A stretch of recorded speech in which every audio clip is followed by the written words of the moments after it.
मुंबई में आज press conference कर क्लीन सिटी के डायरेक्टर इब्राहिम मिर्जा ने बताया कि नवी मुंबई के तलोजा में स्थित क्लीन सिटी प्रोजेक्ट का कार्य जोरों पर चल रहा था, लेकिन कोरोना काल के चलते पैसा न होने के कारण काम रुका हुआ है। 1 साल से काम बंद होने के कारण मजदूरों का पेमेंट नहीं हो सका था। पेमेंट ढीले होने की वजह से all India contractor association union के लोगों ने हमारे तलोजा क्लीन सिटी प्रोजेक्ट पर जाकर धरने पर बैठकर मीडियाबाजी और हल्ला बोल करते हुए पेमेंट क्लियर करने के लिए करे।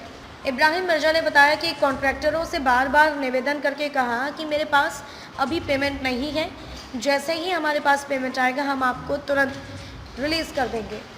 लेकिन मिर्जा का मजदूर यूनियन वालों ने एक भी ना सुनी और 6 दिन तक आंदोलन करते रहे। मामला पुलिस के संज्ञान में आने के बाद आंदोलन कर रहे all India contractor association union के लोगों को समझाते हुए पुलिस के द्वारा इब्राहिम मिर्जा से पीडीसी चेक दिलवाकर ऑल इंडिया कॉन्ट्रैक्टर एसोसिएशन के द्वारा 6 दिन से चल रहे धरना आंदोलन को समाप्त कराया गया। नमस्कार, मैं हूं परमेश्वर सिंह और आप देख रहे हैं नवी मुंबई टाइम्स न्यूज़। जी हाँ, मैं एक ऐसे शख्सियत से मुलाकात करने जा रहा हूं आज और आप लोगों को भी कराऊंगा। वे परप्रांतीय लोग यहाँ रहने के लिए आते हैं, लेकिन होता है ना कि सब सपनों का घर अपना घर। लेकिन यहाँ ऐसा जो है कि क्लीन सिटीज के डायरेक्टर इब्राहिम मिर्जा जी हैं। उन्होंने इब्राहिम जी, आपके ऊपर एक एलिगेशन लग रहा है, प्रोटेस्ट हो रहा है कि आप लोगों का पेमेंट रोक के रखे हैं। कॉन्ट्रैक्टर जो है कि आपके साइड पे जाके प्रोटेस्ट कर रहे हैं, तो उनके लिए क्या करें? सबसे पहला मैं आपका धन्यवाद करता हूँ कि आपने हमको मौका दिया हमारे पास चल रहा है।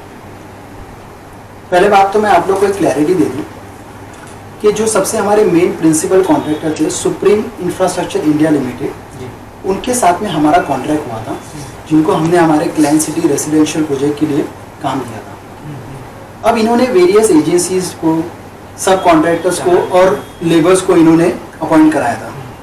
इनकी तरफ से ही जो भी था पेमेंट करना था, ये हमारी इस पर कोई रिस्पॉन्सिबिलिटी नहीं थी, ना ही हमारा इनके साथ में कोई एग्रीमेंट हुआ था। हमारा एग्रीमेंट जो था सिर्फ और सिर्फ main contractor supreme infrastructure India limited के साथ में था। बट पैंडेमिक की वजह से 2 साल से इनका पेमेंट नहीं हो पाया था, जिसकी वजह से कुछ लोगों ने इनको डाइवर्ट कर दिए, एसोसिएशन वाले और सब कॉन्ट्रैक्टर्स को, ताकि आप जाइए क्लीन सिटी की साइड पे प्रोटेस्ट कीजिए और वहाँ से आप बिल्डर का, डेवलपर्स का, डायरेक्टर्स का नेम जो भी आप डिफेम कीजिए, तब आपको वहाँ से पेमेंट मिलेगा। तो ये इसकी एक सच्चाई है। तो ये चीज़ मैं बोलना चाहता हूँ कि कुछ लोगों के प्रोवोक करने से वहाँ पर लोग हमारा नाम डिफेम करने की कोशिश में थे। क्या आपको नहीं लगता है कि कहीं ना कहीं पेमेंट को लेकर इशू है? कोरोना काल का दौर चल रहा है, अच्छे लोगों की बिजनेस डगमगा गई है, उसमें मैं मान सकता हूं कि आपका भी कुछ ऐसा ही रहा होगा। लेकिन कहीं ना कहीं प्रोटेस्ट करना या कहीं ना कहीं ये रोकने से या प्रोटेस्ट करने से वो दौर तो चला नहीं आएगा, ना तो उनको तत्काल पेमेंट मिल सकती है। लेकिन जो आपने कहा जाए कि आप अपने तरफ से उनको बार बार कॉन्टेक्ट करने की कोशिश की थी, बार बार उनको रेगुलाइज करने की कोशिश की, मुझे समझ दीजिए मैं आपका पेमेंट रिलीज करता हूँ, उसके लिए क्या?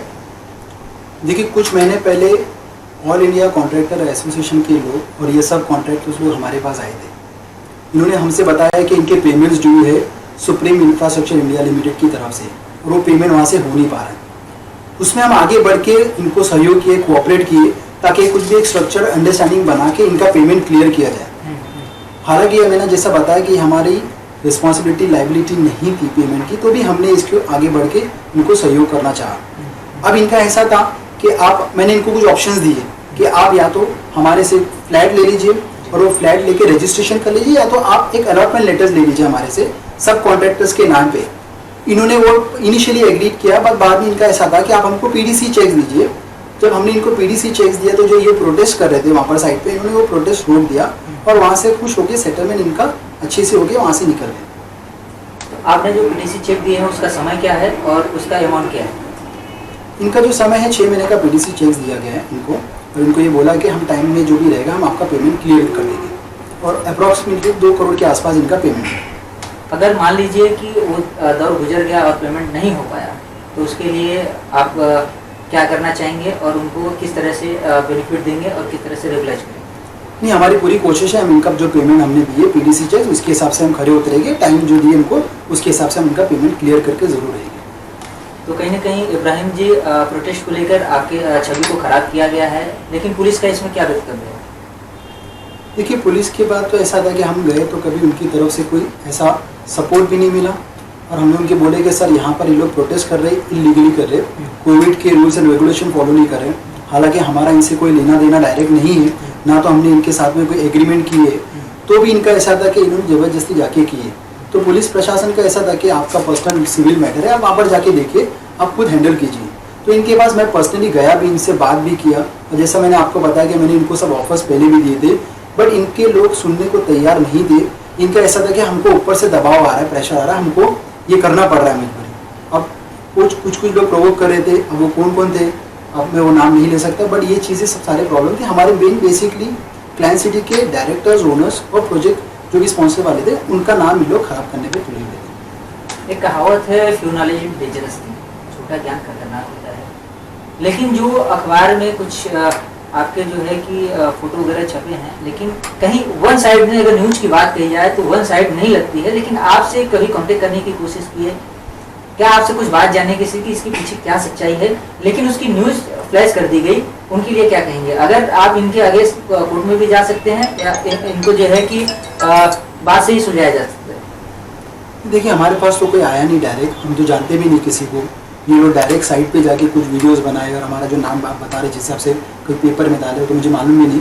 बट ठीक है, हमको कोई कोर्ट में कोई लीगल एक्शन, हमारा ऐसा कुछ इंटेंशन नहीं है, क्योंकि हम आपको पहले भी बताएं कि हमारा विजन और जो इंटेंशन है वो हमेशा पहले से क्लियर है।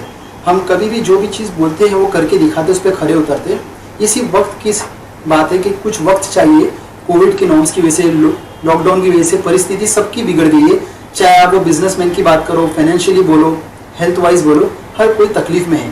तो इसलिए हमने उनसे कुछ टाइम मांगा था और वो टाइम वो एक्सेप्ट भी किए थे, बट पता नहीं ये सब अचानक सडनली किसने करा दिया, तो ये हम इसके ऊपर अवेयर नहीं थे और हम वहाँ पर जा नहीं सकते थे। वहाँ पर जाने से पहले इनसे फ़ोन पे बात भी की, बट ये बात करने को ही तैयार नहीं थे। संवाददाता परमेश्वर सिंह की रिपोर्ट। अपलोड्स की नोटिफिकेशन हासिल करने के लिए हमारे चैनल को सब्सक्राइब करें और साथ में दिए गए घंटी के निशान को दबाना ना भूलें।